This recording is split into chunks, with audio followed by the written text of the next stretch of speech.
Bismillahirrahmanirrahim. Assalamu alaikum wa rahmatullah. Hello and welcome to the last 30th episode of CIGA Ramadan webinar series.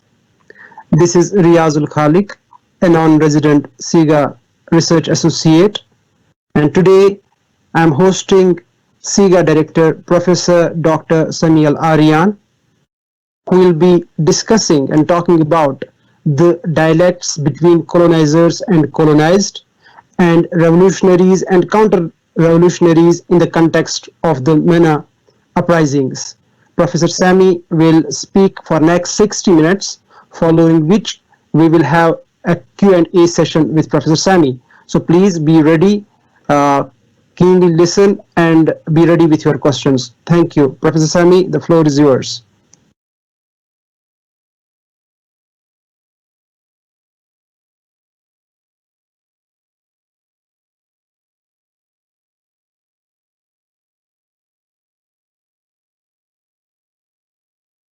Professor Sami, can you unmute yourself?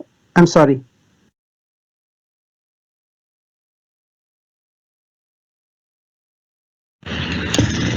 All right, let me start over again. Thank you very much, Riaz, for your introduction, and thank you for being part of this, and thank you everybody for being with us during this Ramadan webinar series. Today is the 30th and last lecture of this series, and I'm very appreciative and in debt to all those who joined us, whether as speakers. We have one of the most important and significant speakers throughout the world joining us, some excellent presentations we've listened to, really informative, insightful, and I enjoyed them tremendously. And I also want to thank our staff and thank all those who are behind, and I will try to mention their names towards the end. Today's presentation, which is the last one, to me is an important one because it fits also with some of the presentations that some of our speakers have talked about. The title of it is The Dialects Between Colonizers and Colonized, and Revolutionaries and Counter-Revolutionaries in the context of the MENA Uprisings, this great phenomena that we've witnessed almost a decade ago, and we're still living the reverberations of these uprisings. So let's start by imagining that we are in the corridors of powers between 1915 and 1916. Our region, whether we call it the Arab world, the Middle East, as one of the naval admirals once dubbed it, and then it became the term used so that they can integrate Israel into our region, or the Muslim world. The region was dealt with as if it were a playground for international powers, particularly at that time England, France, Russia, and Italy, where they were dividing up the possessions of the Ottoman Empire. It was a continuation of a tragic and devastating legacy of imperialism and colonialism.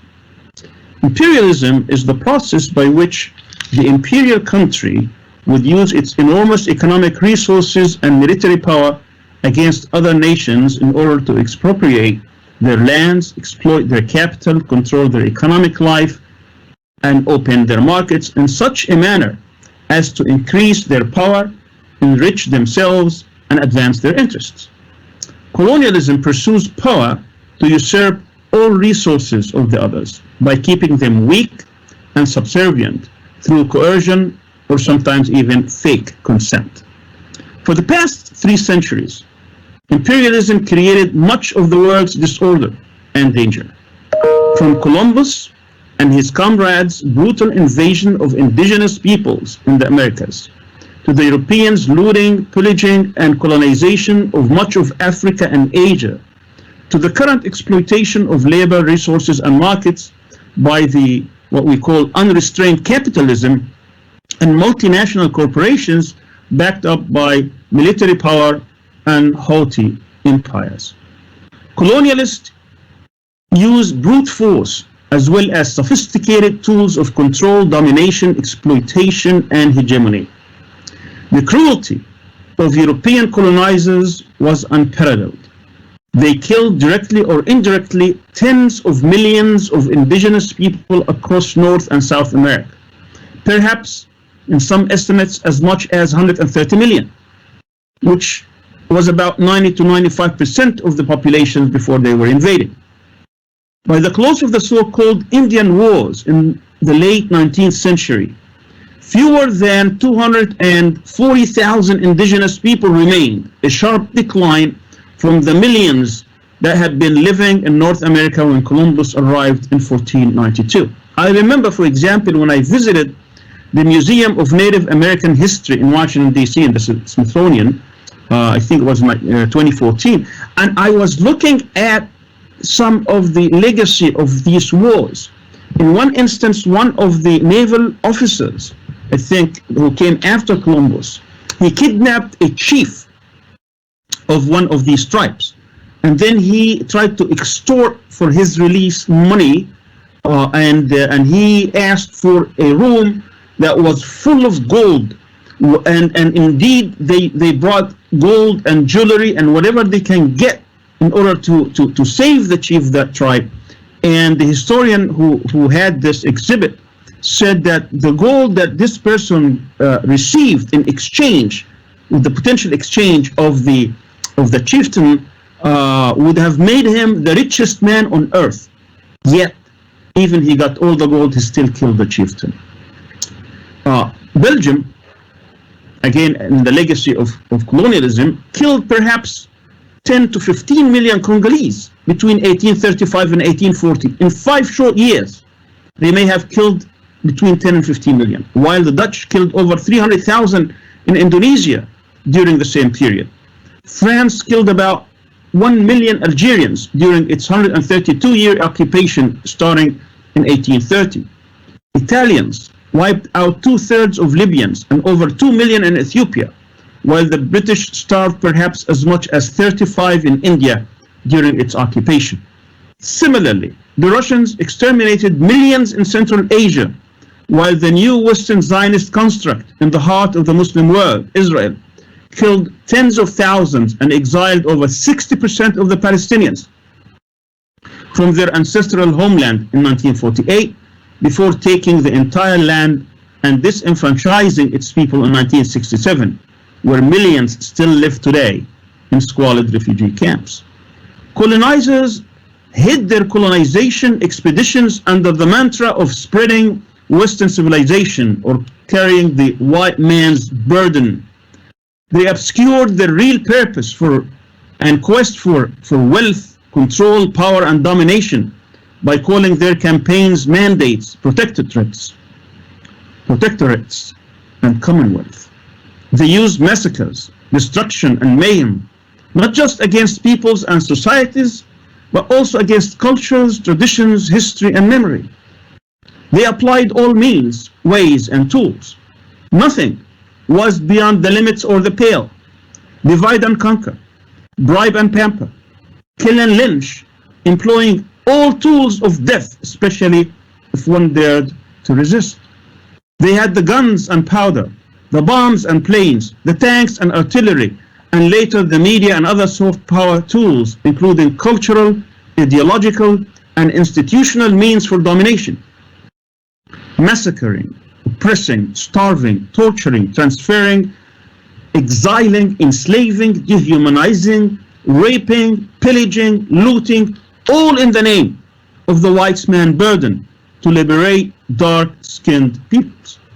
Oftentimes, colonizers came with the aura of the Puritans and civilized people, moralizing, evangelizing, civilizing, or democratizing, but with the gun in one hand and the Bible in the other. The justification for humanization and crushing of dignity and spirit was ready by claiming that their victims feel no pain, that the only language they understand is force, that the black man's brain is different, that the other races, be it African, Asian, Arab, Indian, Persian, or Afghani, are inferior, that they are barbarians, fanatics, radicals, fundamentalists, terrorists, backwards, extremists, ignorant, uncivilized, that they don't respect their women or recognize law and order and cannot be trusted. Any resistance or opposition to the colonization project must then be crushed and annihilated, destroyed and obliterated.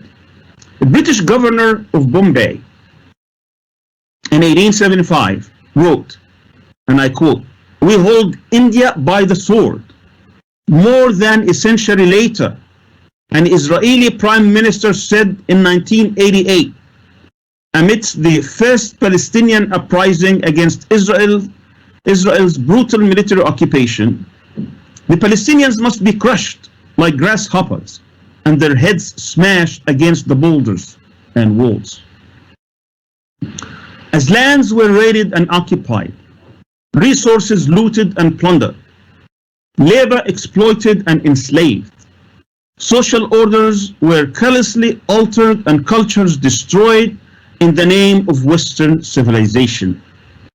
A campaign of cultural imperialism, as Edward Said called it, was in full swing. Languages, traditions, customs, religious beliefs, social practices were attacked and belittled. Cultural institutions were restructured and societies reorganized and divided along religious lines, ethnic groups, and racial castes. To dominate and control, they divided us. Arab against Berber, Turk against Arab, Kurd against Turk, Black African against Arab African, Arab against Persian, Sunni against Shia, Maronite Christian against Orthodox, Pashtun against Tajik, Punjabi against Sindhi, Muslim against Hindi, Jew against Muslim, Muslim against Christian, in a society where all these communities largely lived peacefully and in harmony for centuries. Artificial borders across Africa, Asia, and the Muslim world were drawn and redrawn in London, Paris, Brussels, Berlin, Rome, St. Petersburg, or later in Washington and Moscow. Hollywood, this intimidating global university, shaped our perception of the master and our understanding of the self and the other.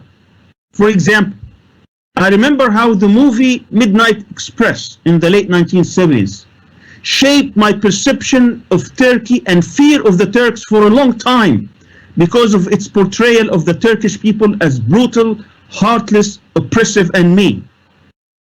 Thousands of books, movies, sitcoms, novels, and programs have been produced not only to poison the minds of white men and women and inoculate them against brown and black-skinned people, but also to hijack the positive self-image of the latter and colonialize them so that they would forever feel inferior.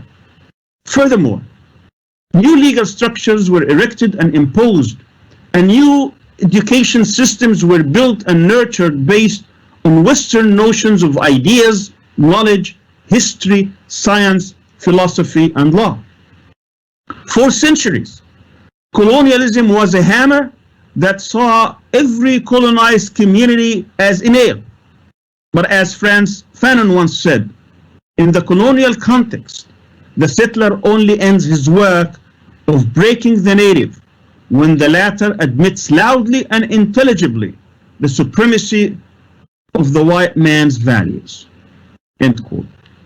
The challenge is, and has always been, the capacity of the colonized to first say no and to resist until the colonizer is repelled or defeated, and then to cleanse colonized minds from all the harmful effects and manifestations of colonization and rebuild a new society. Or as Mandela would declare decades later, colonialism and apartheid have left a sharply polarized society. Until we reduced wide gaps between the educated and the illiterate, the sheltered and the homeless, the very rich and the poor, we will continue to be deeply divided. Let me now turn to the context of the Arab society's encounter with colonialism. Ever since Napoleon Bonaparte invaded Egypt in 1798, the relationship between the West and the Arab Muslim East has been contentious and convoluted. Although this military leader of the First French Republic conquered Egypt for strategic reasons in his rivalry with the British and the Ottomans, the Muslim Arabs of this region, later dubbed the Middle East, as I said, by American naval officer Mahan, felt vulnerable, exposed, and weak. But as early as the 8th century, this same region, the cradle of the Islamic civilization, represented the world's most advanced achievements in many fields, including philosophy, education, science, technology, architecture, administration, economic development, and trade. As the Ottoman Turks took control of this vital region by the 16th century, the gap between Europe and the Middle East widened, especially in military technology. So it was relatively easy for the French expedition to take over Egypt. But what proved to be hard was to keep this strategic piece of geography. Egyptian resistance to this early imperial invasion was ferocious. Within 3 years, Napoleon had to abandon his dreams and withdrew. But the immediate consequence of this brief interaction between East and West had a tremendous long-term impact. French laws and courts, as well as educational and administrative systems, with their strict secular outlook, were introduced and slowly dominated the public discourse.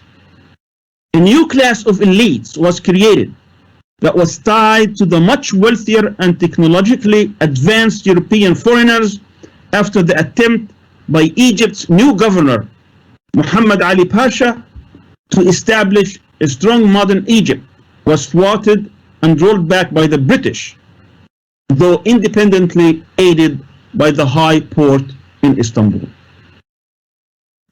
But by the early 20th century, many countries in the Middle East were under direct European colonial rule, including Algeria in 1830, Tunisia in 1881 by France, Egypt in 1882, and Sudan in 1896 by Britain, and Libya in 1911 by Italy. By World War I, the rest of the Middle East came under direct colonial dominance or influence, as the Sykes-Picot Accord of 1916 divided the sphere of influence and direct occupation between Britain and France, with Iraq, Palestine, Transjordan, and the small sheikdoms along the Gulf falling to the British, while the Levant, Syria, and Lebanon going to the French. The significance of the religious and cultural aspects of occupation did not escape the colonialist powers. Upon entering Jerusalem in December 1917, British General Edmund Allenby remarked, and I quote, "The wars of the Crusaders are now complete," while French military general Henry Gouraud, who conquered Damascus in July 1920, stood at Salah ad-Din's grave, kicked it, and said, and I quote, "The Crusaders have ended now. Awake, Salah ad-Din, Salah-ad-Din. We have returned. My presence here consecrates the victory of the cross over the crescent." Furthermore, by November 1917, British Foreign Secretary Arthur Balfour issued a declaration that pledged Britain's full support to the international Zionist movement in establishing national home in Palestine for the Jewish people, as soon as British control over the country was achieved.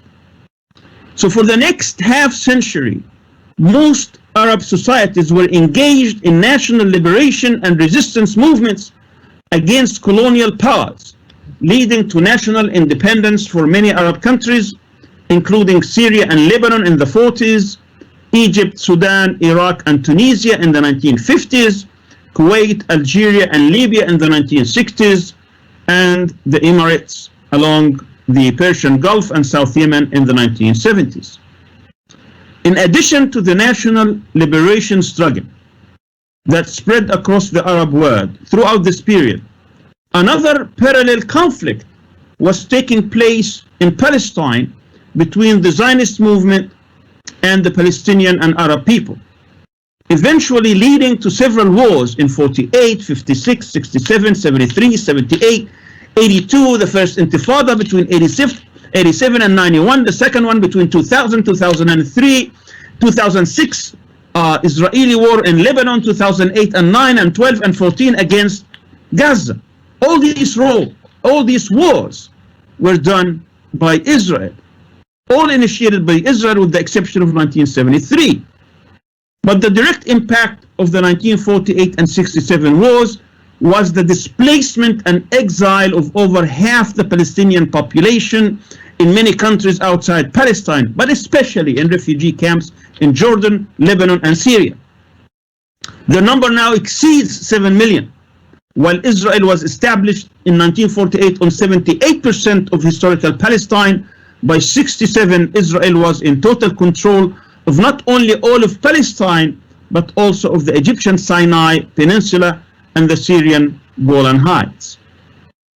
The direct effects of the 1973 war were not just effectively taking Egypt out of the Arab-Israeli conflict in exchange for returning the Sinai to Egypt with limited sovereignty, but more importantly, consolidating the Israeli occupation over the occupied territories, particularly the West Bank and the Golan Heights. Right after the signing of the so-called peace accord between Egypt and Israel, Israel annexed, this was in 79, March 79, Israel annexed the Golan Heights in 81, and before that Jerusalem in 1980, and now we could see the repercussion of the settlement project. In 2005, demographic and security considerations forced Israel to withdraw from Gaza, which is less than 3% of historical Palestine, with almost 2 million people living in it, mostly descendants of the 1948 refugees. Israel did this in order to consolidate its control over the West Bank and East Jerusalem. Today, there are over 130 Israeli settlements, over 110 what is called outposts and neighborhoods and other colonists, occupying almost 80% of the West Bank and 90% of the aquifers, in addition to East Jerusalem, with as many as 800,000 Israeli settlers living on these lands. With the Trump-Netanyahu's plan, better dubbed as the steal of the century, we come to full circle with the true nature of the Israeli state, a fully open settler colonialist project in the heart of the Arab and Muslim world, sticking its tongue to all in defiance. Not surprisingly, after each major war, a new Arab political order was established. Before the 1948 war, the Arab polity was dominated by a facade of elite parties that adopted the liberal democratic traditions of the colonial powers, dominated by the bourgeois class, especially in the countries surrounding Palestine, Egypt, Syria, Jordan, and Lebanon. But after the 1948 catastrophe, many of the Arab system of governments, with the exception of some of the monarchies in Saudi Arabia, the Gulf Chiefdoms, Jordan, and Morocco, replaced monarchies or tribal systems with republics and revolutionaries. Socialism replaced capitalism in many Arab societies as a new class of elites dominated by the military was established. But these socialist republics soon lost their legitimacy in the wake of the disastrous 1967 defeat, to be replaced with the new Palestinian national movement led by many Palestinian resistance factions under the PLO umbrella. In short, since the end of World War II, Arab societies conferred political legitimacy on the regimes and movements that confronted the Zionist entity in the heart of the Arab world and Israeli aggression and expansion. In the wake of 1982 Israeli invasion of Lebanon, the struggle for the Palestinian national resistance movement, dominated for 2 decades by secularist and leftist groups, came to a halt. Within few years, the composition of the resistance movement slowly transformed during the first intifada between 1987 and 1991 to be dominated by the Islamic movements, particularly Hamas, Islamic Jihad, and Hezbollah. By the end of the second intifada between 2000 and 2003, which effectively exposed the flawed Oslo process, the transformation was complete. After 18 years of fierce resistance, Hezbollah defeated Israel, which had to withdraw from South Lebanon in 2000. In addition, Hamas was the biggest beneficiary of the 2005 Israeli withdrawal from Gaza, since no political cost was associated with the withdrawal. Soon, Hezbollah and Hamas dominated Lebanese and Palestinian politics, with the former dominating the Lebanese political discourse, while the latter winning the Palestinian elections in 2006 and subsequently taking over Gaza in 2007. The political legitimacy of the Islamist groups was further consolidated in the Arab collective memory when Israel failed to defeat the Islamic resistance groups in 2006 against Hezbollah and the subsequent wars against Hamas in Gaza in 2008 and 9, 2012 and 2014. Although Israel caused massive death and destruction in these wars, it could not exact a political price on its nemesis.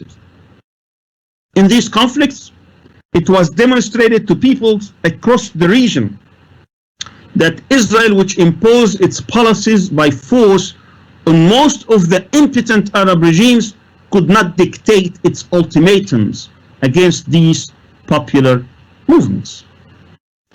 By the end of the first decade of the 21st century, frustrated citizens across the Arab world had had enough.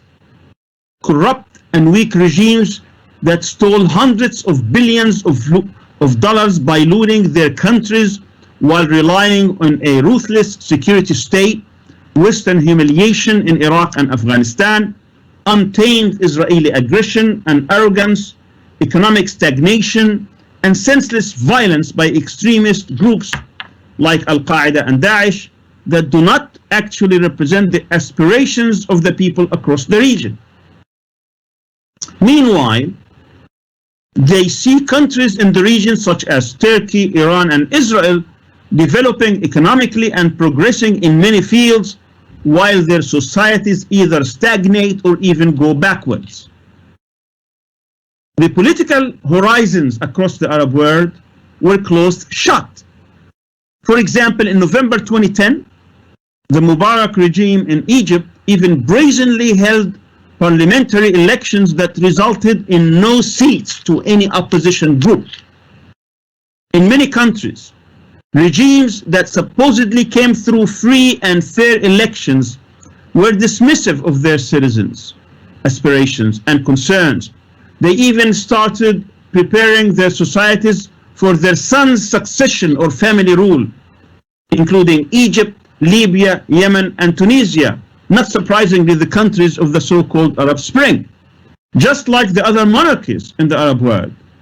In Syria, even that succession had already taken place, as it was imposed a decade earlier without much opposition because of its sectarian nature, while it prided itself as a regime that resisted Israel and the West as it supported the resistance movements. As the Arab world was boiling, all that was needed was a spark. It came when a frustrated Tunisian vendor was prevented from selling his goods and suffered humiliation by a police officer and set himself on fire in December 2010. As Vladimir Lenin once said, there are decades when nothing happens, and there are weeks when decades happen. Within days, a revolutionary spirit engulfed the country and resulted in Ben Ali, its dictator of 23 years, fleeing the country after 28 days. Soon, the same spirit inflamed Egypt as millions took to the streets, forcing the ouster of Mubarak, its dictator of 29 years, after only 18 days. By February 2011, tens of thousands of people in Yemen, Libya, Morocco, Jordan, and Bahrain were in the streets demanding freedom and change, and were soon to be joined by thousands of Syrians in march. What was once unthinkable became routine. Within 18 months, 4 regimes were toppled and democratic elections were taking place. The revolutions and transformations taking place in the Arab world were nothing short of remarkable. But soon, the counter-revolutionary forces, in collusion with Western imperialism, viciously overturned all the gains of the Arab Spring nascent phenomena, crushing any hopes for the end of repression and corruption or aspirations for democratic governance and economic prosperity. This was not only a betrayal of declared values and principles by Western powers, it was a continuation of its legacy to dominate and control, to disrespect the will of the indigenous people, and to deny their right to freedom, dignity, equality, self-determination, and expression. History is a witness.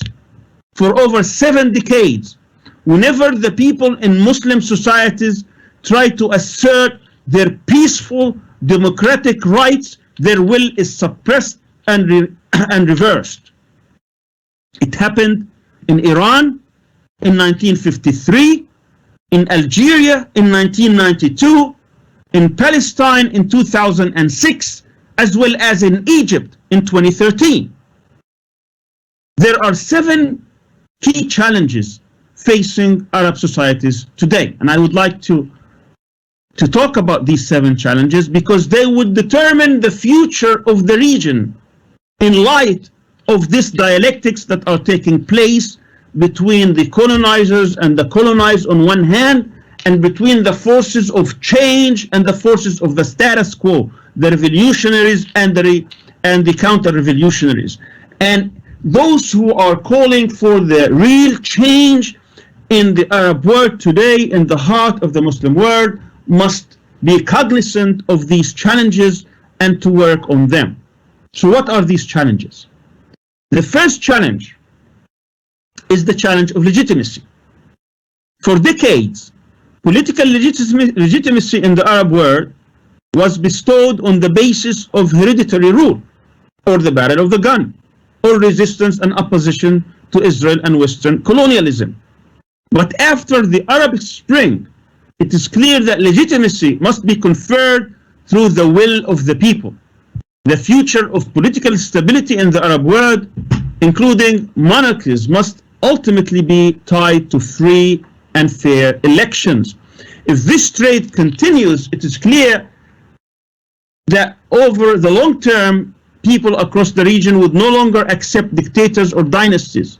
But what we saw few years after the Arab Spring phenomena is that those forces stopped this march towards expression of the will of the people, towards democratic governance, democratic rule, democratic culture.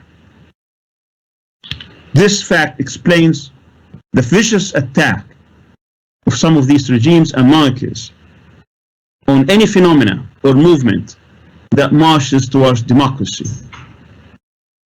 Just see what has been taking place recently in different societies, including Algeria, Sudan, Egypt, and Lebanon. The second challenge is the challenge of identity. There is no doubt that the Arab Islamic culture has shaped this region for over 1400 years.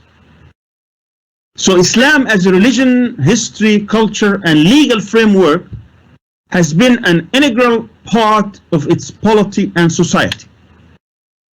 The Arab uprisings that called for political freedom and openness has allowed the question of identity to become front and center.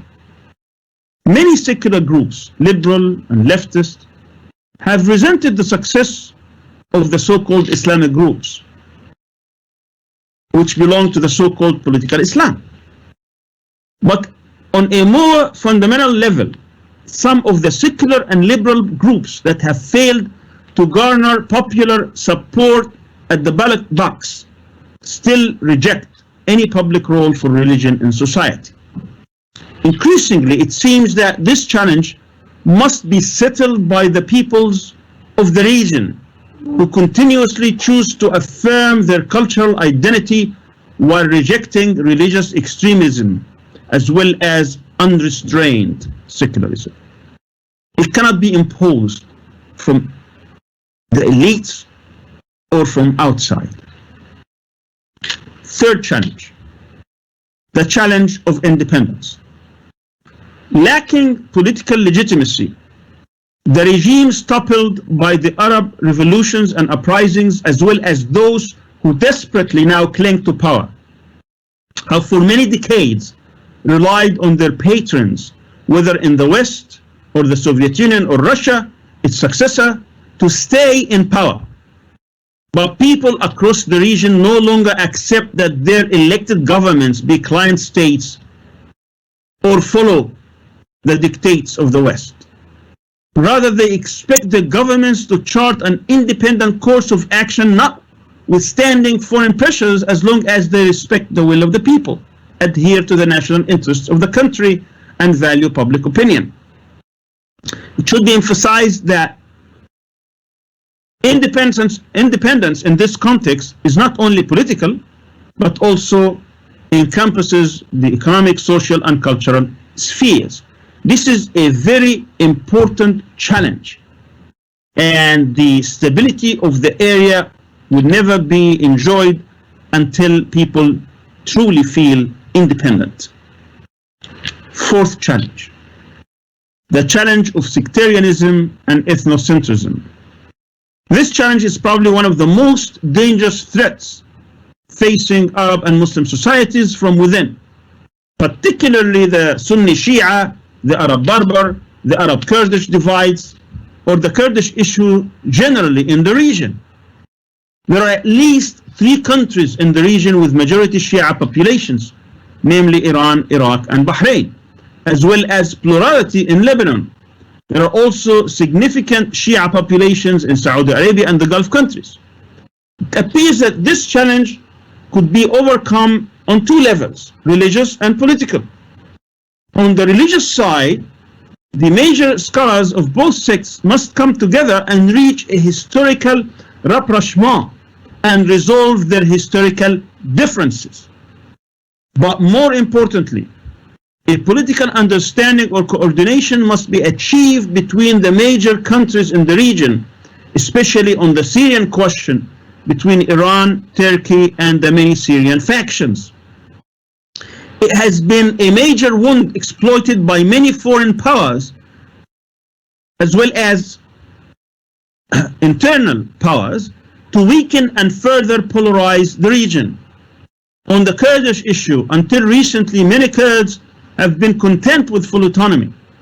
However, outside forces, particularly Israel and other Western countries, have been quietly arming various Kurdish militias, as we saw in the case of the United States in northern Syria, and encouraging them to secede and establish their own country despite a potentially devastating conflict with their neighbors. These issues are of extreme importance to deal with, and deal with them in a way that will show the historical relationship among all the different ethnicities and sects in the area, and that they know what the priorities are when it comes to our region and our future and the future of the generations to come.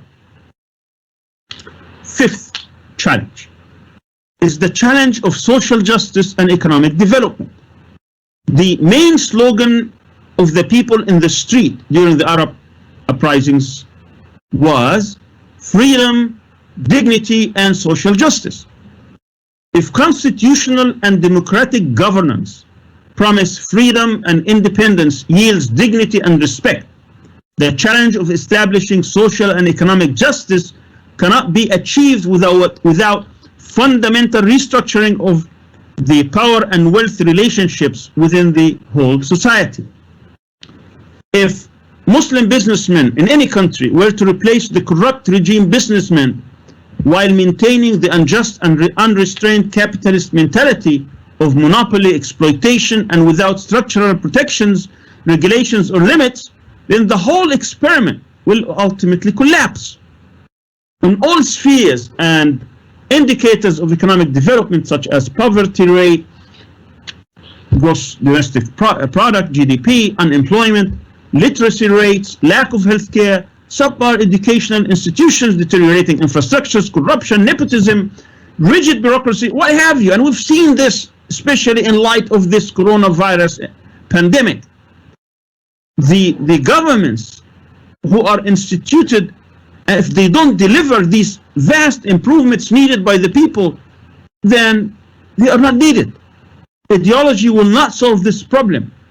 The root of these problems must be establishing a new paradigm that takes into consideration all the problems as well as the local solutions to this problem in light of the historical experience. And that's, of course, a tall order that, unfortunately, some of those people who are in power have shown that they have failed to grasp, and therefore the elites among the movements now need to look after these issues and build this new paradigm by which they can present it to their people and societies. Sixth challenge, the challenge of modernity. If popular Islamist groups were to gain any powers across the Middle East, as it happened in the aftermath of the uprisings of 2011, or if Islam becomes a dominant culture and legal framework, many issues will come to the fore as the forces that champion the literal interpretations of Islam clash with other moderate Islamic and secular voices. What is needed for the outside foreign forces is to give space for the issues to be sorted out internally and without interference. We do not need the West. We do not need Europe. We do not need the United States. We don't need China or Russia or India or any other outside force to be part of that conversation. That conversation needs to take place within the societies. Yes, they can certainly help in maintaining that civil discourse. In the most important Arab societies, such as Egypt, Syria, Iraq, Sudan, and of course North Africa, voices of moderate interpretations of Islamic law and culture have been much stronger than the extremists. We do not need outside forces to teach us what the true culture of Islam and history is. Over time, even most of the conservative voices tend to accept modern interpretations and viewpoints. And we saw this in Egypt in this brief experiment in 2012 and the beginning of 2013. But outside forces simply need to stay in the background and out of this internal debate. But unfortunately, evidence demonstrates a constant interference by foreign powers playing favorites, spoiling the conversation or poisoning the well, especially when they are being pushed by counter-revolutionary and reactionary forces within the region. The seventh and last challenge I will talk about in this presentation is the challenge of geography and Israel. Most geopolitical experts consider the Middle East and North Africa as the most important strategic region because of its location and control of over half of the world's energy resources, as well as the strategic trade routes, sea lanes, including the Suez Canal, and other advantages. But Europe feels vulnerable with the proximity of over 250 million people on its southern shores, which makes it imperative that the region does not explode or export chaos and instability. There are three powerful neighbors to the Arab world that present strategic challenges, namely Iran, Turkey, and Israel. Though rivals, the first two are considered potential allies, while the latter as a strategic threat because of its aggressive and expansionist policies, as well as its continuous persecution of the Palestinian people and denial of their rights. But there have been shifting alliances within the region and with forces outside it, including not only the NATO countries, but also China, Russia, and other emerging international powers. Such alliances will determine not only the future of this region, but also of the whole world. As the Arab uprisings demonstrated, if and when the people across the Arab world rise again and assert their power, it's very difficult to see how Israel could still be viable in its current state of affairs. In every uprising, the flag of Palestine was raised along the flag of that nation, whether it was in Egypt, in Tunisia, in Libya, in Syria, in Lebanon, in Bahrain, in Jordan, in Pakistan, in Bangladesh, in Turkey, throughout the world. This was always the case, a constant.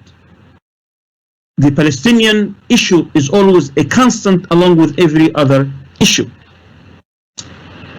But today societies in the MENA region are polarized, fractured, and boiling. International powers such as the United States are tactically retreating, but playing a dangerous game behind the scenes by encouraging regional polarization and small-scale wars in order to weaken the collective will, undermine the forces that seek real independence and challenge the colonial discourse, and embolden the counter-revolutionary forces that reverse the march towards real changes and reforms. We've seen that in Libya, in Yemen, in Syria, in other places. These small wars have been smoldering now for years. There are many geopolitical players in the area. We have the regional ones.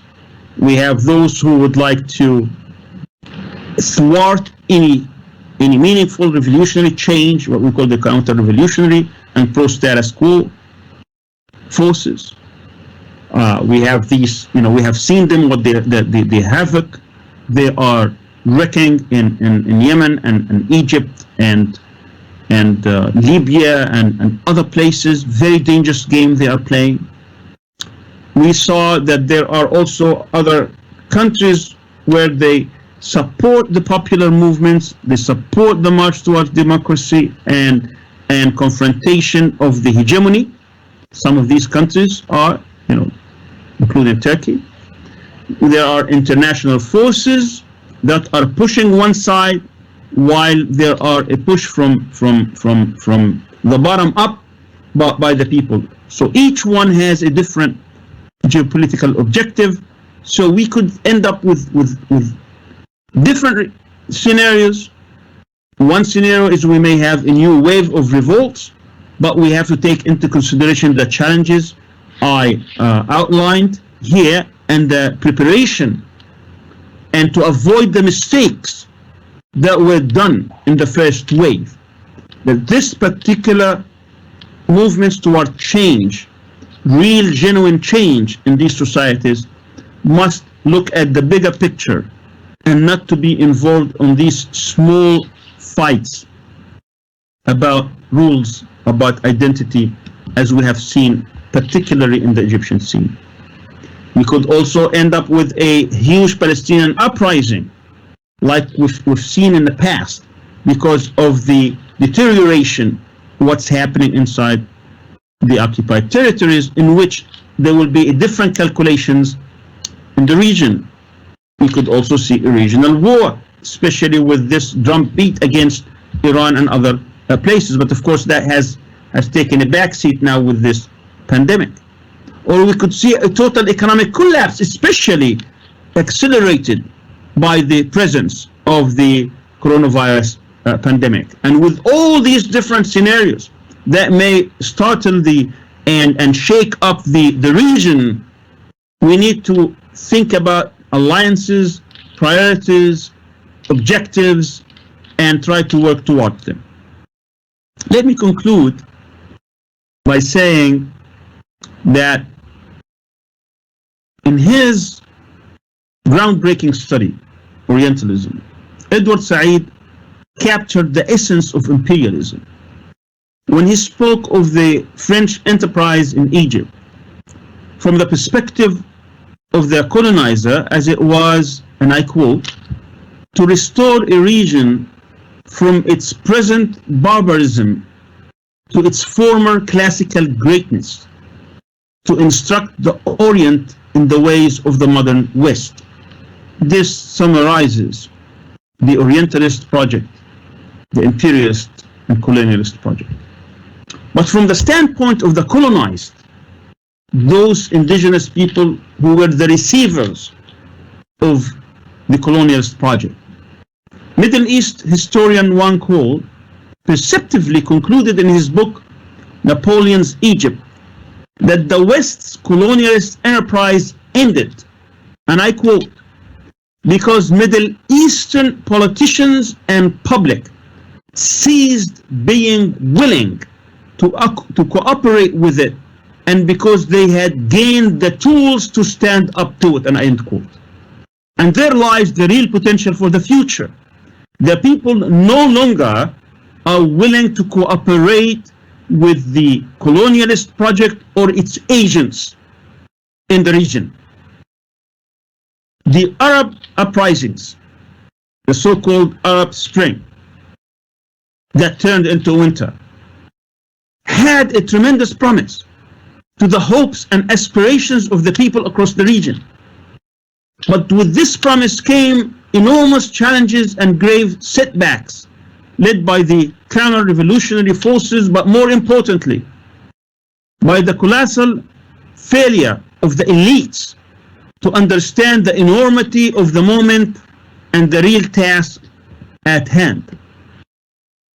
People across the region today still reject the status quo of repression and corruption and incompetence and yearn for change. But this change will only come when a new alliance of real revolutionaries and reformers, and where free and harmonious societies are assembled, reconstructed, based on building a consensus of vision, a consensus of will, and a consensus of action to confront colonialism and its local praxis and build new societies. It's a process that starts with few dedicated visionaries and determined leaders, and then grows and grows and flourishes. As the great sociologist Margaret Mead, an American sociologist, Margaret Mead once said, "Never doubt that a small group of thoughtful, concerned citizens can change the world. Indeed, it's the only thing that ever has." Thank you very much, and I am available for any questions. Thank you very much, Professor Sami, for this detailed presentation on MENA, on the dialects between colonizers and colonized, and revolutionaries and counter-revolutionaries in the context of the MENA uprisings. Thank you very much. Professor Sami, we have a bunch of questions which I had already collected. I am again requesting to our respected audience, please post your comments on our Facebook page, and those who are logged into the Teams of Microsoft Teams, we are waiting. Let me start the tales of imperialism and colonialism from west to the east. You talked about 7 challenges. I start with Libya. 7 years down the line, when the popular uprising against the dictator Gaddafi started, what we see today is a divided Libya. And that, we do not see end to that. We are now, in last 1 month, what has happened is that it is because of the arms use, that the games have changed in that country. Doesn't it raise the questions itself on what you said, that there was a lot of tremendous potential in the uprisings, Arab Spring, which now turned into a winter? Doesn't it raise a question basically itself into the concept of that uprising, that it will not come to an end until and unless you have a power behind you? It's a good question you raise, of course, is that the counter-revolutionary sources will never rest until they reverse this phenomenon, until they no longer can see that the people in the area can actually change the system and start democratic processes where you have a peaceful transfer of power, because they see that as direct threat to their rule. So they're going to do everything in their power to make sure that doesn't happen, and indeed they did. And we've seen that in different countries. The amount of resources that were put into these tens and perhaps hundreds of billions of dollars have been poured into this to make sure that the people will never be able to come to the point where they can establish democratic rule. And part of that is to destabilize the area and to bring those who believe in the authoritarian system and the dictatorship of the elite or the military or whatever the system might be. And we've seen that in Libya. We've seen that in Yemen has been devastated completely, where you can't, it's going to take decades, if not more, to reconstruct and bring normalcy back to the country like this. Syria the same. Libya is one exception, of course, is that because it was able to those who were resisting this change were able to get a piece of land, and they were able to reestablish themselves and build alliances, and unfortunately through another civil war, which is to me always regrettable that you have to resort to this. The recent gains are still gains, but they have not been consolidated yet. So it's a wait and see whether the forces of the counter-revolutionary forces would be content with what's happening, or would they have a counter attack. But certainly Libya is better today than it was a few months ago, and certainly a year ago. And I think Turkey here has played a role in trying to help the legitimate government in Tripoli in trying to consolidate itself and build some kind of national power in order to take over the sovereignty of the territory that the rebel, Khalifa Haftar, as with the support of the counter-revolutionary forces, have been trying to take for that. And we saw some international players, including Russia and France, aiding him as well, which tells you also that the interference of the outsiders have never really ceased. Thank you. We have. Thank you very much for your response, Professor. We will have 3 questions, and we would like you to respond to 3 questions. Then we move to another Q&A. We have one question. Why does the current imperial powers do not prefer to have democratically elected leaders? That's the first one.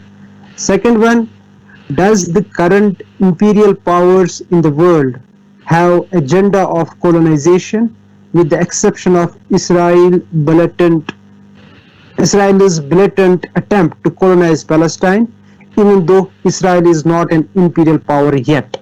And third one, which I had already received, is that during pandemic, what we saw is the great Trump simply threatening Saudi Arabia with oil go down oil, because now oil prices have gone down. He even threatened to remove the military bases he has there, or military deployment he has in Saudi Arabia. Are Arabs, in general, are they ready for now the Asian century? Do we see that Arabs going towards quote-unquote Chinese influence? Although I remember from your last presentation that what you said is that China is not even a hegemon in its own sphere, in its own region. Or in another, is it like that what we see in Arab world right now is that there are overlapping of spheres? There is China, there is US, there is Russia, or for that matter now there is Turkey. Okay, thank you very much for the questions. Important questions. Let me start with the first one. Why do imperial and colonialist powers don't support democracy or elected leaders? It's very simple. It's about interest.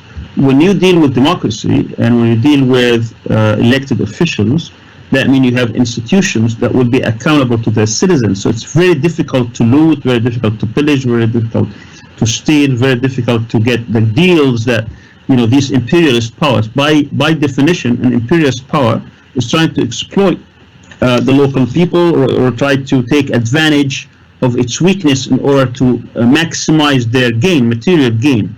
And if you are dealing with people who are accountable, or leaders rather, who are accountable to their people, or there is a democratic process by which everything is transparent, it's very difficult to do that process. So what they do is that they select few leaders who could be subservient to them, so that these leaders, in return for servicing these become client states, servicing these imperialist and colonialist powers, they gain personally, but not the people as a whole. I mean, there is a great book,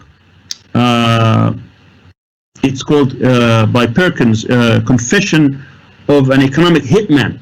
It's a very interesting book, and I think he discusses that. You can find his lecture on YouTube if you don't have time to read the book, in which he explains how some of these so-called international institutions, such as the IMF and World Bank, how they are tools of imperialism, of colonialist powers that are being used in order to loot and exploit and take over the material resources of weak countries, mostly in what's called third world countries.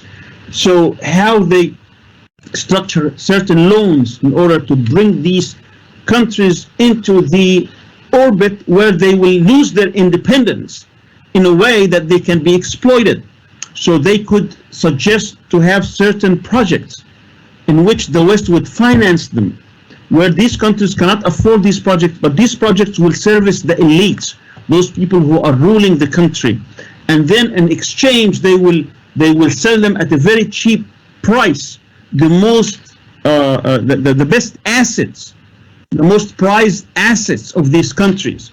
So you'll find in many countries, for example, that the electricity projects, the communication projects, the energy projects, all those who are considered national treasures, they would have been nationalized and sold to the others.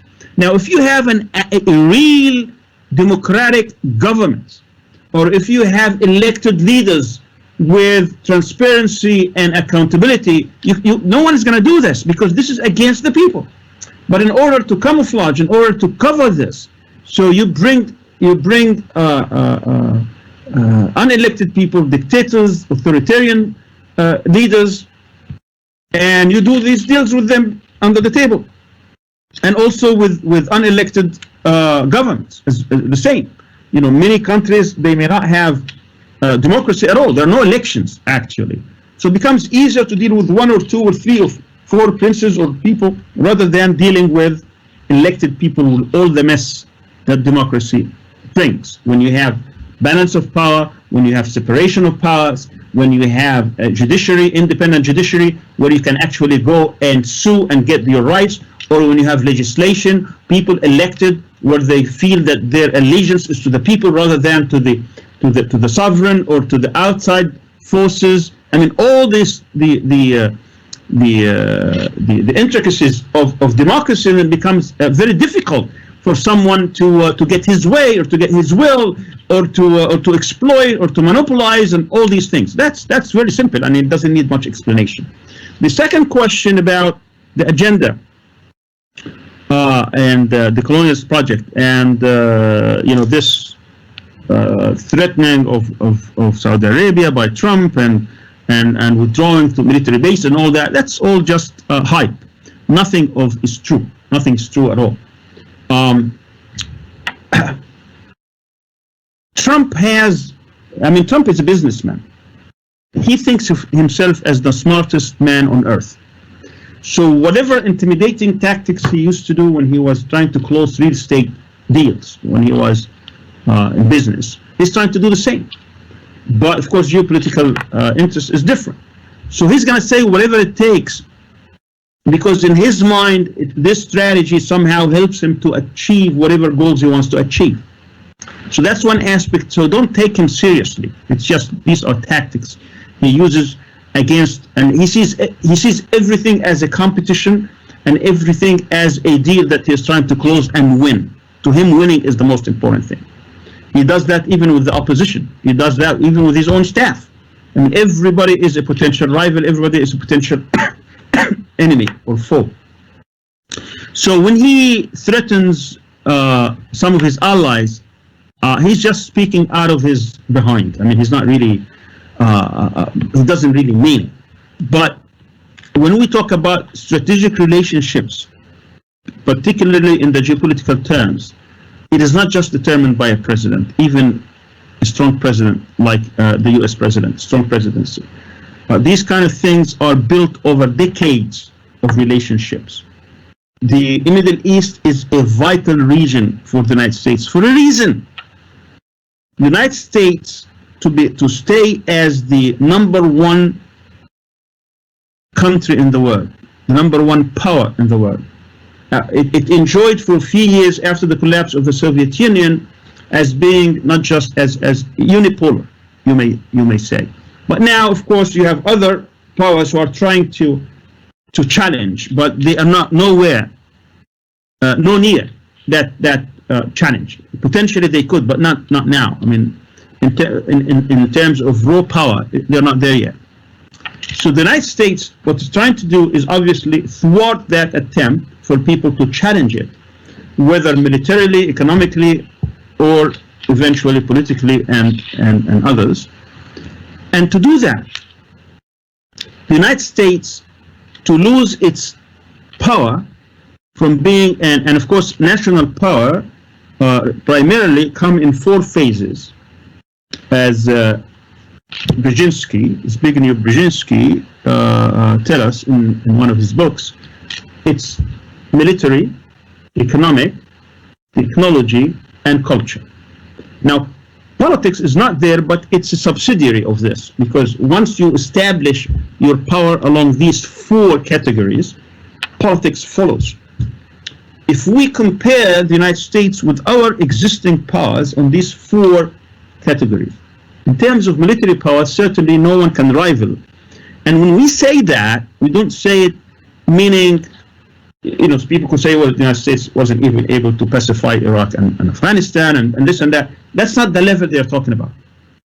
If push comes to shove, something on the scale of World War I or II, the United States, if it employs all its military power, will overwhelm the others. That doesn't mean that they will win every battle, doesn't mean that they can, without casualties. That's not what's point. The point is, no power would dare to confront, because at the end, the amount of firepower, military power the US can bring to bear would be overwhelming, that they will devastate other societies with very little loss because of their geopolitical situation. Of course, with nuclear weapons, that's a completely different calculation. It will never get to that point.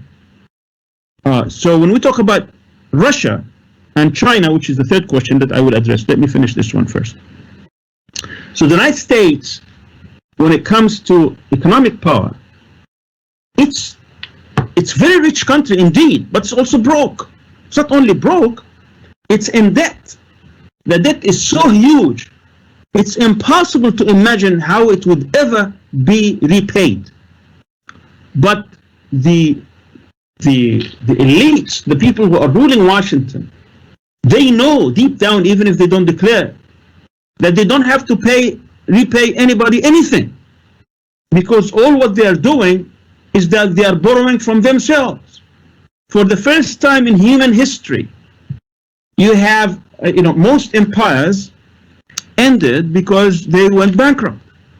But here is a very genius way of keeping your empire without having to be accountable, to account for the type of resources you have. You have a very rich country indeed, the greatest economy indeed, yet you are spending beyond your means every single year to the point that it's impossible to imagine.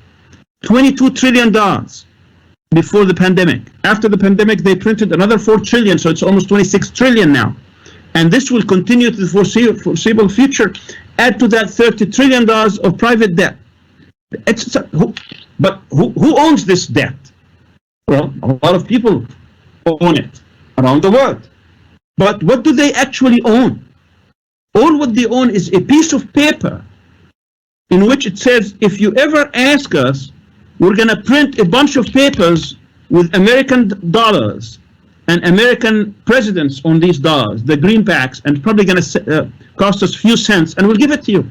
So no one dares. Yeah, if China today asked the United States, all right, I'm going to call in my $1.3 trillion debt. I want it tomorrow. The US will be no problem. Do you want it in cash or do you want a wire transfer? So if they want cash, they will print it. If they want wire transfer, they will put in a computer that, and they will send it to them. It means nothing because it maintains that system. It does not have to cover it in anything, in resources, in gold, or nothing. That's why it is so important. If that system collapses, then the whole empire is going to be shaken up, and very quickly it might disappear, or at least it's going to be reduced. So how does that tie into the Saudi Arabia and others when he says we're going to leave the basis?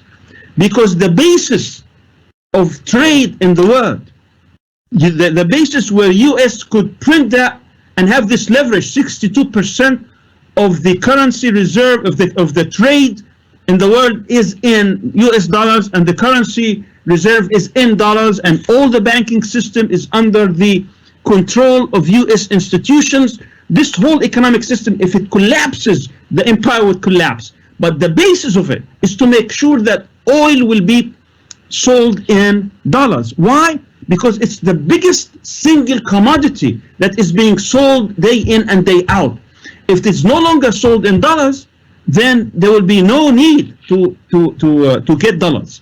But because of this relationship, symbiotic relationship between Saudi Arabia and the United States, which was established on that level between Kissinger and King Faisal back in '74, in which he says, we don't want, we're not going to control your oil. You sell your oil, you get the money, but make sure it is sold in dollars. And of course, in return, we'll protect you. We'll have these bases, we will have all the protections in the world. So it doesn't matter what Trump says. This system cannot be undermined because it will undermine the whole empire. So he's just blustering when he gives his these threats, really empty threats. So in that, I can't go more with this. I just wanted to clarify that the basis of the U.S. hegemony is the primacy of the dollar, and that must stay the case because the U.S. cannot replace these dollars with other resources, whether these resources are gold or other precious metals or any other thing. It's just paper. It's just paper. But the world has accepted that system. And as long as the world has accepted that system will remain. The moment people start challenging it in different ways by demanding that they're not going to sell their goods except with different kinds of things, then that system would be weakened and weakened and weakened, and eventually it might even collapse. Now, on the issue of other powers challenging U.S., which is tied to this question, and of course, when you look at the world, who are these powers? They're not in the Muslim world. Turkey cannot challenge the U.S. Certainly, there is no, posing the question is a joke. So when it comes to the, certainly Turkey can assert its independence and can chart its own independent foreign policy and can get some gains in certain files, whether in Syria or Libya or others. But we're talking about shaping the world geopolitical situation and setting the rules about this world. That's a different level altogether. When we're speaking at that level, people usually talk about four distinct powers, with other powers trying to gain some foothold. Of course, the closest one is China. But if you talk about Russia is not a great power. This is a misnomer. Russia certainly has lots of tools at its disposal. The largest land mass, nuclear weapons, almost equal to the nuclear weapons of the United States because of the legacy of the Soviet Union when it wanted to build its own empire, but it collapsed. But economically, it's dwarfed. It's nothing to compare. I mean, we're talking about 1/10 at best. Russia doesn't even equal the economy of Italy, which is the dying country in Europe. All right. So all what it has is that it has a good weapon sales, but what, 10, 15, 20 billion dollars a year? That's nothing in today's economy. But it has the ability. It has certainly it has natural resources, gas and oil and others, which will make it a little bit more independent. It has a sovereign fund before the pandemic was approaching 600 billion, which is decent, but it can bring certain challenges in certain areas, but it's almost defensive. When they try to interfere in Ukraine or Georgia, it's about protecting their own country because they see the encroachment of the West coming to threaten them. Russia doesn't have, how many bases does Russia have outside Russia? 5, 6? Compare that to 800 the US has around the world. So Russia is not competing. They certainly can make some damages, you know, and interfere in places like Syria and maybe a few others. China is the one that is, before we go to China, let's talk about Europe. Europe is divided. Europe is the largest bloc in Europe. European Union cannot be the same unless we have France and Germany in alliance. And of course, each has, you know, they are competing. But the heart of the European Union is Germany. 60% of Germany's exports go to Europe, because they have free trade.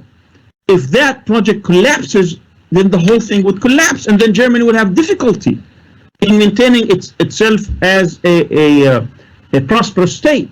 But in terms of security, all what Germany has is 179,000 people. That's nothing. I mean, they don't have any military power to speak of. Yes, they are economic giant, but still very dwarfed in terms of security and their ability to go outside their atmosphere, their environment. And when we talk about Europe, they can't even dominate, with the United States pulling always in the side of UK, which with Brexit now, obviously it's a different game. So, and Europe is very small. I mean, even Europe, and it's an aging population, the same with Russia. So it cannot rival, although they have the potential economically to compete in certain areas, they cannot become world powers. That needs something completely different. And at the highest of it is naval power, which Russia doesn't have, and certainly Europe doesn't have. So the only potential for, and when we take potential, we're talking about 20, 30, 40, 50 years from now, is China, because of many considerations, including certainly the economic situation. China today has a GDP of about 14 trillion versus the United States about 21 trillion. So about 2/3. And of course, they are upcoming. But when you compare all other aspects, there is so much difference. So that's what the US has been doing, particularly since the Obama years, in trying to establish alliances around China so that Chinese will always be concerned about their neighborhood and not think about challenging the US outside. Assuming that China even has that. China denies that they have any, but of course with the Belt project that they are constructing, people have different ways. Anyway, this is not about China, but I just wanted to point out that when we talk about Asian century, you know, this is a lot of exaggeration here, but potentially it may happen, but you have to understand what the power of the US is, and we have to look at relative terms. And it's not enough for China to increase its power. Of course, for the past 30 years, they had a growth rate of over 6%, and the US doesn't have that, so they're coming closer and closer and closer and closer. But at the same time, there are other things that need to be to take place for this to have a real skew of power. How does that impact us? Certainly, when you have these kind of competitions, that gives a little bit more freedom for small countries to break out, to make the changes.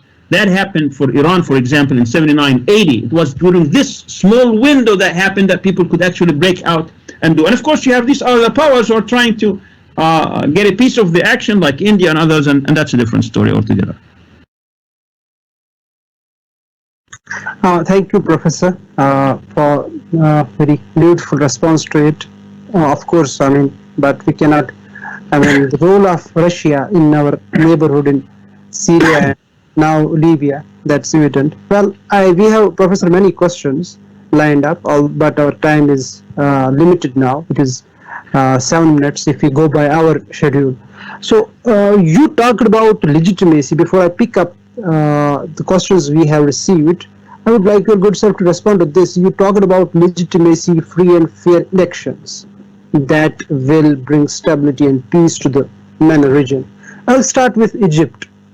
We got the first democratically elected leader. He was deposed within a year. Now move to Iran. We have elections happening there, but there is supreme authority which transcends any election, and there is whosoever revolts, dissents against that. I mean, not then. I mean, nobody can do that. Come to Qatar.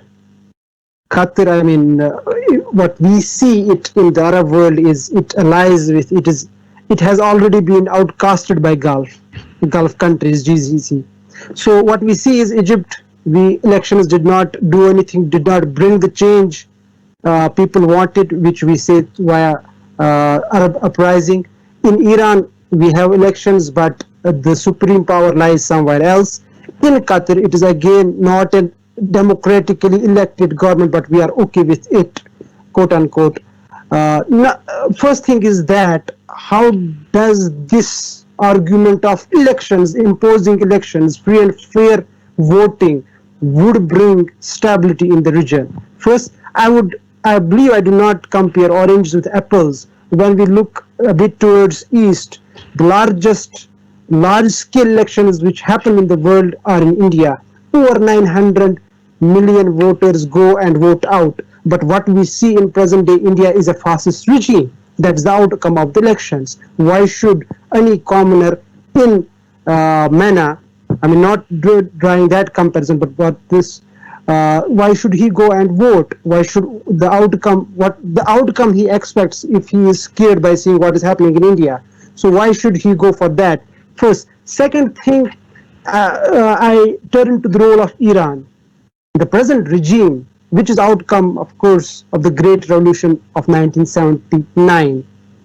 Isn't it irony that the same Iran is against, it is part of the counter-revolutionary forces in Syria? Thank you.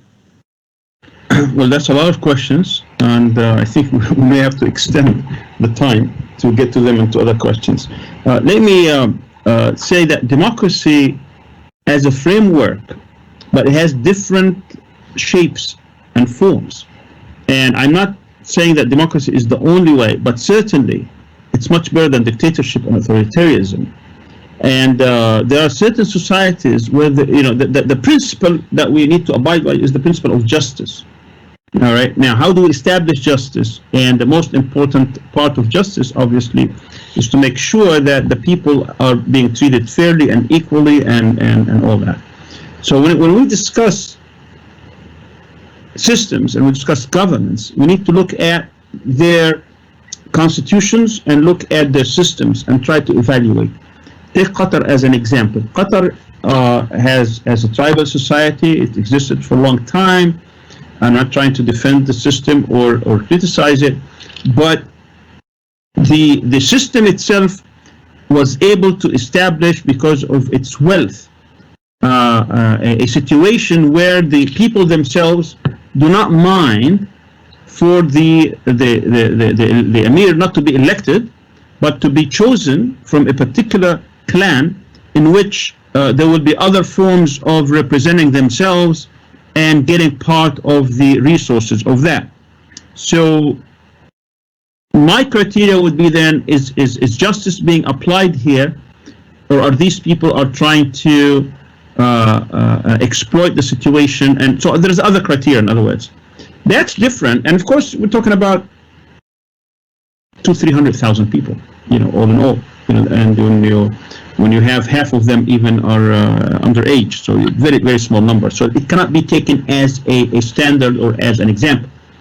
But I think it's certainly those who live in Qatar today are much more satisfied than others. But when we talk about the case of Egypt, when you have actually people, 32 million people voting went to the polls, and then that was thwarted because of some counter-revolutionary forces who didn't want people to assert their will and therefore bring criminals to justice, those who have been ruling the country for decades. Certainly democracy here is of utmost importance. I take issue about your characterization of Iran. I don't think the way it was characterized is correct. I think in terms of Iran, the supreme leader or the person who is supposed to be there is not beyond reproach. They have checks and balances within the system itself. Iran is probably the only country in the whole region that never missed an election in the midst of the wars and the sieges and the boycotts and all that. They never missed an election, and they go and elect parliament and president, and they elect the council that elects the supreme leader, and so on and so forth. They pride themselves as this is being the Islamic model. And I think the Sunni world, had they brought back the Khalifa, would probably be the same. I don't know what we're going to call him, maybe Khalifa, maybe Supreme, call him whatever. But there is a mechanism actually to remove him. He's not there for life, and he has, and his power is not unlimited, obviously. And so I wouldn't characterize it that way. Now, whether they practice what they have on paper is a different situation. That we could take issue with that and see whether what they have pledged to have in their constitution, whether it is according to that or not. But in terms of its the ability for people to go and express their free will and vote, that happens. Bani Sadr is different from Rafsanjani, is different from Rouhani, is different from the different leaders, Mahmoud Ahmadinejad, and so on and so forth. These are different people who came from the common people. I mean, there is no way, if you had a Shah or you had a king, somehow that these people would ever come to power. But of course, that's what politics is about. People are competing, and therefore everybody's trying to undermine everybody. And they may not be in Islamic, but it's certainly a way for people to compete under some kind of rules. I'm not saying it's perfect, but I think it's much better than the neighbors. When it comes to Egypt, I talked about the thwarting of 32 million. What we need is a genuine democratic transition, and that will not happen until we have a complete dealing with the civil-military relations there, because of the historical experience since 1952. And that probably needs we had a whole conference earlier this year discussing these issues. India is a very important point you brought about, and that's where you have the failings of democracy. Because democracy is not a majoritarian rule. Democracy is also about preserving the minorities' rights. And when we fail to see this, and unfortunately many Islamists fail to see this, they see also democracy as majoritarian rules. This is the dictatorship of the majority. That's why democracy, in the philosophical writings of the Greeks, was a bad form of governance.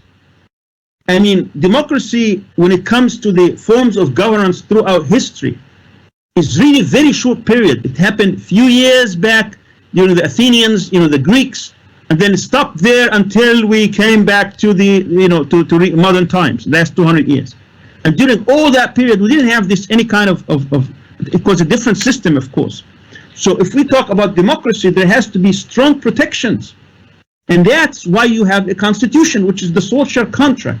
And what the constitution is supposed to do is to guarantee these protections for the minorities.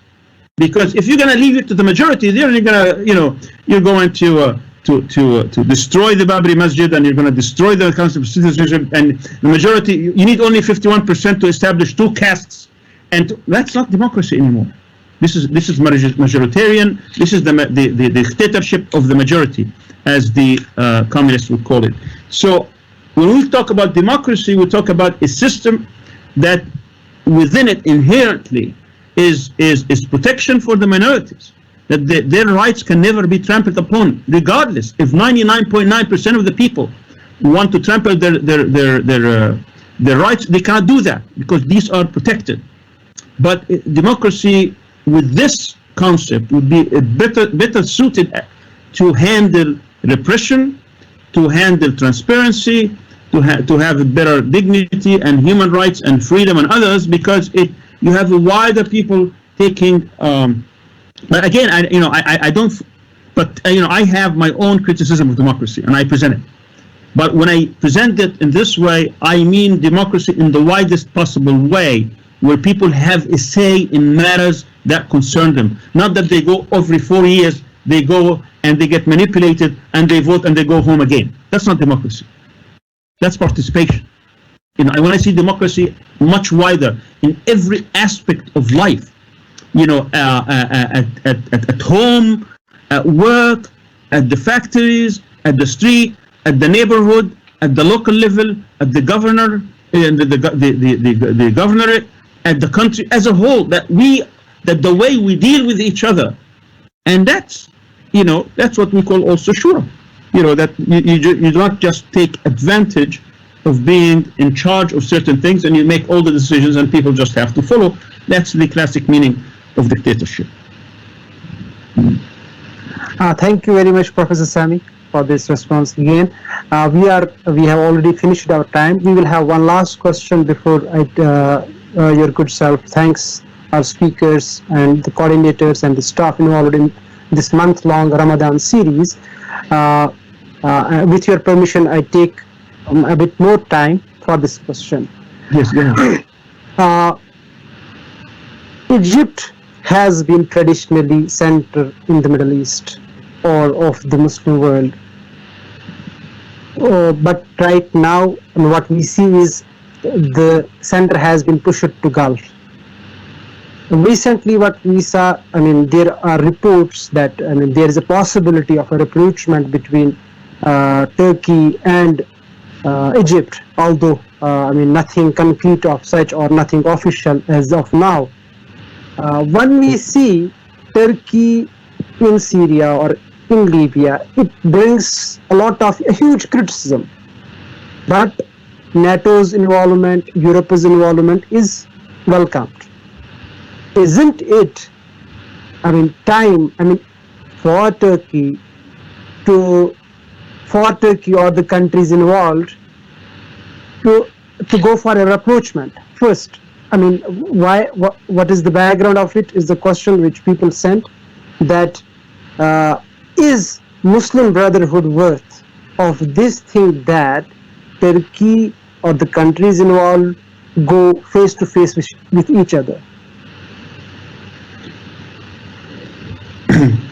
I think the genesis of the question regarding the relationship between Muslim countries, particularly countries which are great and big countries, where the alliance between these countries can benefit the people at large, is a very significant and important one. But we have to look at what kind of policies these countries pursue. This is not personal feud, and I do not think it's about the Muslim Brotherhood at all. I don't think the only difference between Turkey and Egypt, the leadership today, concerns the Muslim Brotherhood. It might be one of the issues that they have a different problem. Turkey thinks that what happened on June 30th and July 3rd in Egypt was not a genuine popular will for change, but it was manipulated through internal and external forces in order to thwart a democratically elected government. That's how they view it. Of course, the Egyptian leadership views that this is not the case, but this was an actual popular movement, and that the army supported it, and that whatever happened after that came out of the popular will. The leadership in Turkey thinks that there are huge and massive human rights abuses taking place today in Egypt, and that is supported by many human rights organizations around the world. Of course, the people there, the leadership in Egypt, looks at this as being part of the so-called war on terror. And there's a lot of contradictions, obviously, taking place here. And then you have the geopolitical aspects by which the Egyptian leadership thinks that Turkey is a major threat, not only to its rule, but also to its foreign entanglements, particularly in places before the latest changes in Sudan and Libya, certainly, and the relationship with Israel and others. So when you look at every aspect of policy, you find that these two countries are in opposite directions. Even though history, geopolitics,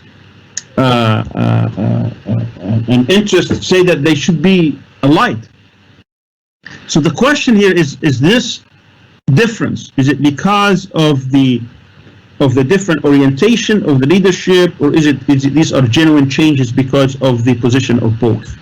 And I believe that for the most part, looking back, during the 2011, 2012, 2013 and beyond, is that at one point Turkey was very close to Egypt, and then it got drifted away because of what happened in 2013. So the questioner, when they say shouldn't they become together, I think it's not based on personalities. This is not about Erdogan and the president of Egypt or anything. This is about the role of Egypt, which should play in the area, and the role of Turkey. And I can tell you from a geopolitical point of view, and I did this a few weeks ago in one of my lectures on geopolitics of Egypt, and I said Egypt is not a naval power, and will never be a naval power. For many reasons. It's never been a naval power. Egypt is one of the greatest countries and civilization on earth over thousands and thousands of years. It was never a naval power. And it needs, for its territorial integrity, it needs to ally itself with a naval power. And the only naval power that makes sense from a geopolitical point of view is Turkey. So from a pure geopolitical instinct, geopolitical perspective, Turkey and Egypt must be allies, because Turkey is going to be the back door of Egypt and vice versa. And the threat that is coming to Egypt, again, throughout history as well as currently, is not from Turkey. I don't think Turkey aims to colonize Egypt. But I think there are many other powers who would like to control and pillage Egypt. So yes, I agree that from a geopolitical and political and strategic perspective, these two countries must be allies, must be together, and they can do so much good, not only for the region but for the entire Muslim world. But I think we need to deal with the other existing problems about how they see their roles, and the type and nature of governance in each one, and that is the problem currently, which I think over time would be resolved.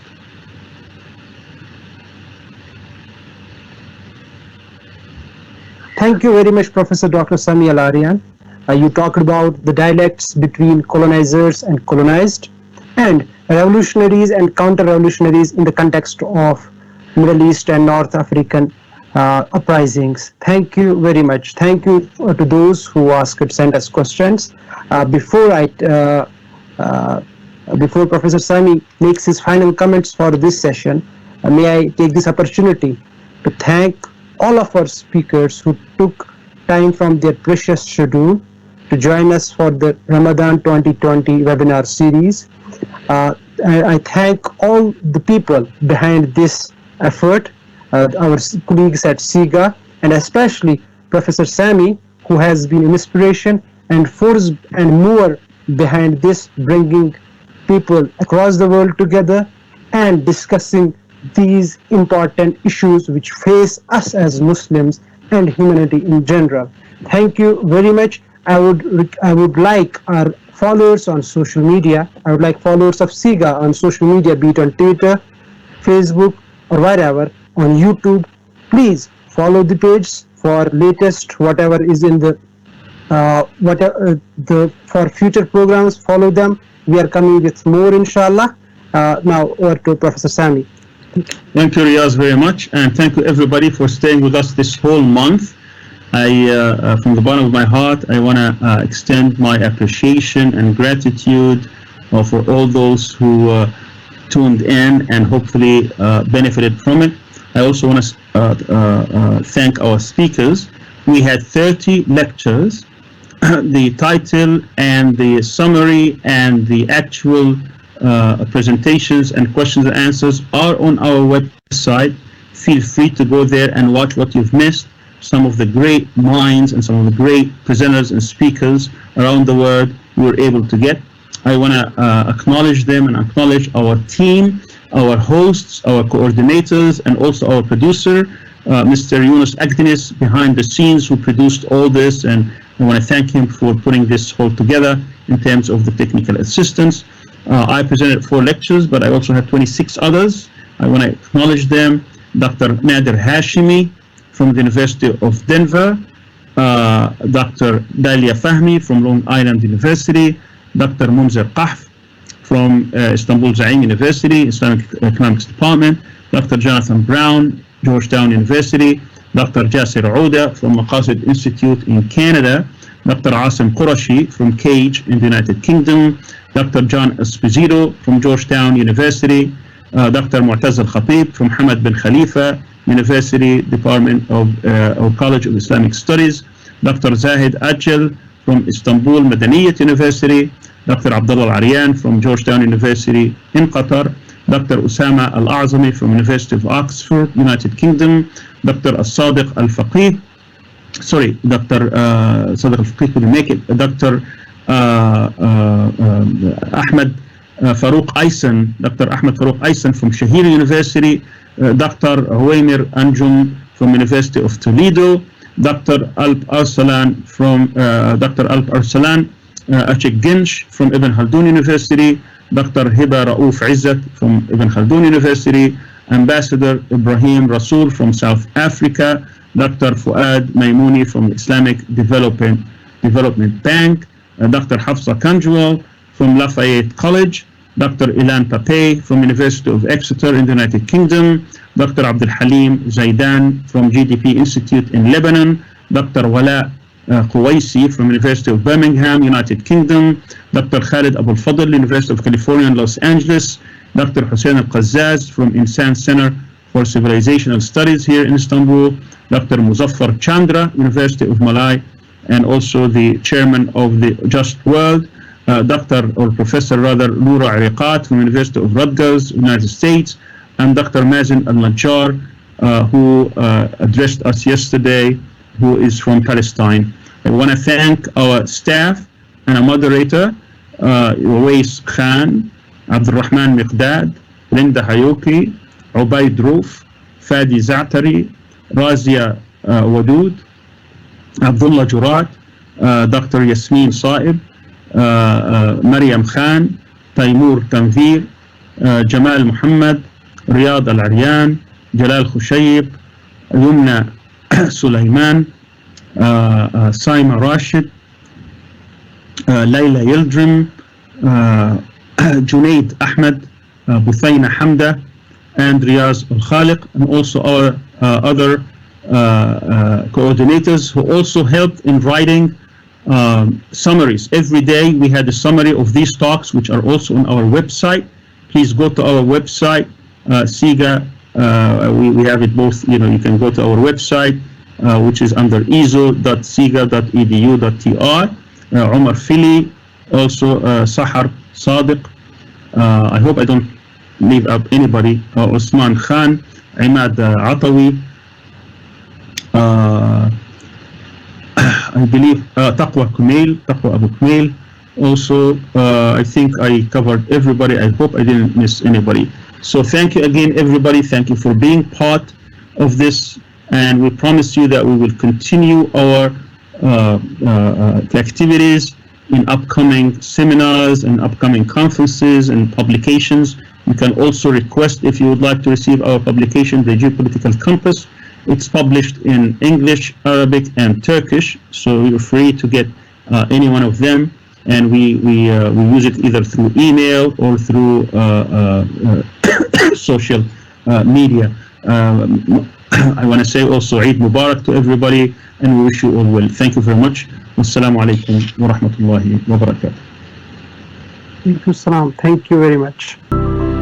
Happy Eid.